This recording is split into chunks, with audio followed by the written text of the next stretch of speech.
So today I thought we'd address the recent BBC televised debate, which has been charitably dubbed the Omnishambles. It didn't go very well, and there were many flaws within it. Naturally, since that has happened, something else has also happened. So let's address what happened before the debate, then the debate, and then the fallout from the debate. It is worth recognising that Dominic Raab was eliminated for not reaching 33 minimum votes to progress to the next round. He has since thrown his weight behind Boris Johnson. Boris Johnson turned up to the debate, which was good in the sense that he took this seriously, bad because his appearance wasn't exactly good. I'll explain why in a moment. There were a number of issues with regards to the moderator and presenter, same person, Emily Maitlis, but also those who asked questions, because the format wasn't what you would expect. Personally, I would have preferred an American-style moderator, time limits, buzzers to stop them if they go over. I think that may have been more beneficial because this got messy quite fast and devolved into pointless shouting for the majority of this, to the point where many pointed out that on Twitter that Emily Maitlis had no control of the politicians. I would say that not only did she not have control over it, with many saying that Andrew Neil would have been a better option, but the format itself was too relaxed. It opened them up to doing it. Every time Boris Johnson went to speak, and this was something I noticed when I watched this back, everyone else shouted over him.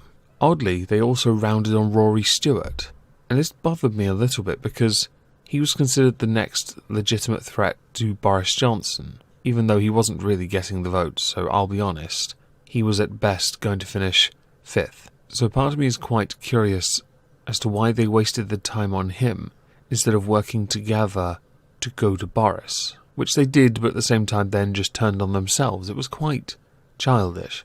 Some believing that it was nothing more than a manspreading contest. I don't tend to agree with the manspreading comments.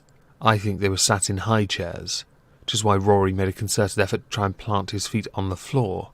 Held the debate was so utterly worthless, people got uppity when Rory Stewart took his tie off because he was so frustrated with the whole situation, which I actually understand. It explains why he spent so long looking at the ceiling.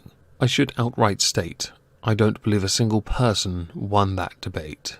Boris Johnson waffled on, and not a single person, not a single one, could give a concrete answer, instead resorting to attacking each other and waffling, basically. The vagueness was astonishing. There were two people that asked questions that are of great interest to me. The first is Aman Thakkar. Aman Thakkar used to work for a law firm. He asked if any candidate had a democratic mandate, a direct reference to the whole system we have where we don't elect the leader, we elect the party. Rather interestingly, as the BBC is totally unbiased, #unbiased BBC, Aman Thakkar is a Labour Council candidate for 2018 and worked at Labour HQ investigating anti-Semitism. I can't think of a person more appropriate. Do I need my sarcasm sign for that on this channel as well? The other person is Imam Abdullah Patel. Imam Abdullah Patel is a deputy head teacher of Al Ashraf Primary School, a school that had been dubbed inadequate by an Ofsted investigator. He asked the Tory party's view on Islamophobia. This is a direct relation to Boris Johnson calling some Muslims post boxes. As you can see from the tweets you're now seeing on the screen, Mr. Patel is not the most, he's not a nice guy.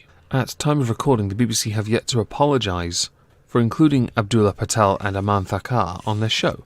I didn't mention what Aman Thakkar did I? Well, this should help.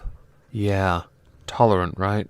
The BBC have claimed that they vetted Abdullah Patel, claiming that his Twitter was inactive, and yet it was being used 2 days ago. Both these people have been suspended from their jobs as a consequence for what they put out on Twitter.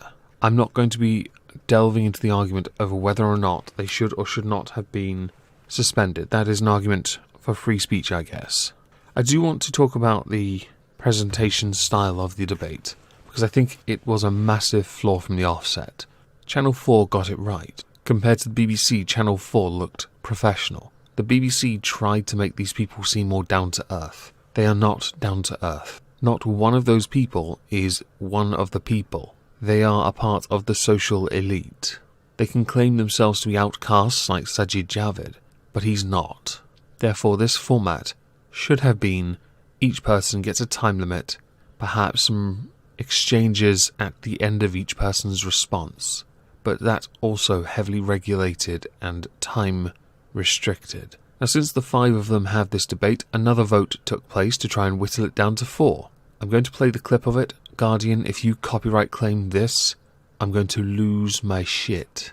The total number of votes given to each candidate in alphabetical order were as follows: Michael Gove, 51, Jeremy Hunt, 54, Sajid Javid, 38, Boris Johnson, 143, Rory Stewart, 27. And there I was thinking Rory was going to challenge Boris. It is worth pointing out just before I end this, Boris still doesn't even command half the party, but there is no definitive second place to challenge him. When they whittle it down to 2, that's when we're going to see just how much MPs support Boris over a second place, unless they all unite behind whoever it is that is second place. As a quick and final thing, tonight on this channel, going to be streaming at 9:30 PM GMT, which I think is 4:30 EST, I think. I can't be bothered to check. Political recap though, so maybe we'll have the result for the next elimination by then.